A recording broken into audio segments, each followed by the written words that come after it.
है। नाम बहुत बड़ा धन है, नाम सब कुछ है। मतलब हम लोग उस पर विचार नहीं कर पा रहे। एक चौपाई हम शास्त्रों बार कह चुके हैं, कहते रहेंगे कि सुमिरि पवन सुत पावन नामू अपने बस करी राखे रामू। इस पर अगर डुबकी लगाओ तो आप सोचो, अपने बस करी राखे रामू, जिनके बस में अनंत शक्तियां हाथ जोड़े खड़ी वो प्रभु बस हैं। कह रहे कि प्रति उपकार करो का तोरा, सन्मुख होई न सकत मन मोरा। तुम संतात उरिन में नाए।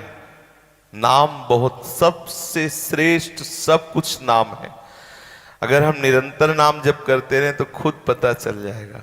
हमने एक संत भगवान के दर्शन के गंगा जी के किनारे जब भ्रमण करते थे, बिल्कुल कभी का नहीं पढ़े थे और गिनती भी पूरी सही ढंग से नहीं आती थी और माला भी नहीं था। इतने विरक्त थे कि रुद्राक्ष की माला कहां से आवे, तो कंकड़ रखे हुए थे 108 और गंगा जी के किनारे बैठ के ऐसे जपते थे। ये एक ओम, ये दुई ओम, ये तीन ओम, ऐसे जपते थे।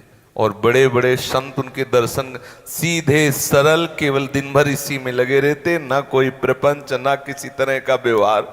ऐसे एक अश्विनी घाट है गंगा किनारे, एक से एक सिद्ध महापुरुषों के दर्शन का सौभाग्य प्राप्त हुआ। श्री स्वामी अनंग बोधाश्रम स्वामी जी, नई अवस्था थी उनकी, तो रामलीला हो रही थी चित्रकूट में। चित्रकूट के ही आसपास का कहीं उनका शरीर होगा, तो नई अवस्था थी, ब्राह्मण परिवार में जन्म हुआ था। तो जीव उन्होंने रामलीला में देखा कि भगवान श्री राम को 14 वर्ष का वनवास हो गया, तो सह नहीं पाए, विकल हो गए। उनका जो हमारे प्रभु वनवास चले गए तो मेरा जीवन किस काम का। भावुक भक्तों का चिंतन एक अलग होता है, उनको लीला कोई लौकिक थोड़ी दिखाई दे रही थी। वो इतना विकल हो गए कि बस वहीं से उठे और गंगा का किनारा पकड़ा। और चित्रकूट के वासी जब गंगा किनारे भ्रमण, तो स्वामी शंकरानंद सरस्वती जी महाराज बड़े सिद्ध ब्रह्मबोध संपन्न महापुरुष थे। उनके चरणों में लिपट के रोए कि अब मैं ना तो घर जा सकता हूं और ना मुझे परमार्थ का ज्ञान है। मेरे प्रभु 14 वर्ष वनवास रहे, मैं आजीवन वनवास करूंगा। देखो भगवान कैसे घसीटते हैं। तो उनका बेटा फिर तो सन्यास लेना होगा। बोले जी गुरुदेव। तो सन्यास की पद्धति है कि पूरा निर्वस्त्र कर दिया जाता है गंगा जी में खड़ा करके। जो वाराणसी का सन्यास धर्म है उसमें एकदम दिगंबर कर दिया जाता है और हाथ उठा के गंगा जी में कहा जाता है कि बोलो तुम्हारा कोई है, और तो वो बोलता है नारायण के सिवा, हरि के सिवा मेरा कोई नहीं। फिर उसका संस्कार प्रारंभ होता है। तो उनका जब संस्कार हुआ तो इसके बाद फिर लंगोटी दी जाती। तब उन्होंने कहा कि नहीं, अब नहीं, एक बार उतार दिया, अब नहीं। जब एक बार उतार दिया तो फिर बोले आश्रम में, बोले नहीं, अब यहां संस्कार हुआ तो यहीं रहेंगे। बड़े महामहिमा में तो दिगंबर रहते और गंगा जी जैसे बढ़ती वैसे ऊपर चढ़ते, जैसे घटती वैसे, मतलब निरंतर गंगा किनारे आजीवन और निरंतर नाम जप। उसके प्रभाव से धर्म सम्राट स्वामी करपात्री जी वाराणसी से केवल उनके दर्शन करने के लिए आते थे। श्री अनंग बोधाश्रम स्वामी जी उनको कहते, एकदम दिगंबर हर समय। नाम से क्या नहीं हो सकता। अगर हम निरंतर नाम जप करें तो ऐसा वैराग्य होगा कि पढ़ने लिखने से वो वैराग्य नहीं होता जो नाम से होता है।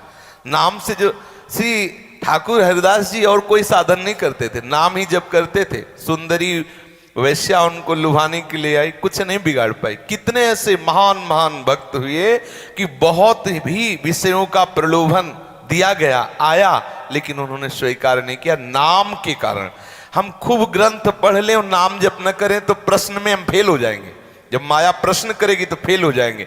कुछ नहीं आता, केवल रामकृष्ण हरि जपता रहता है। जब प्रश्न आएगा तो पास हो जाएगा, क्योंकि नाम बल उसके पास है। नाम बल से सब कुछ हो सकता है। हम नाम ही जप करें। नाम में हमारी रुचि नहीं होती और साधनों में रुचि हो जाती, पर नाम में हो गई। गोस्वामी जी का बहुत सुंदर पद, हमें प्राण प्रिय पद है।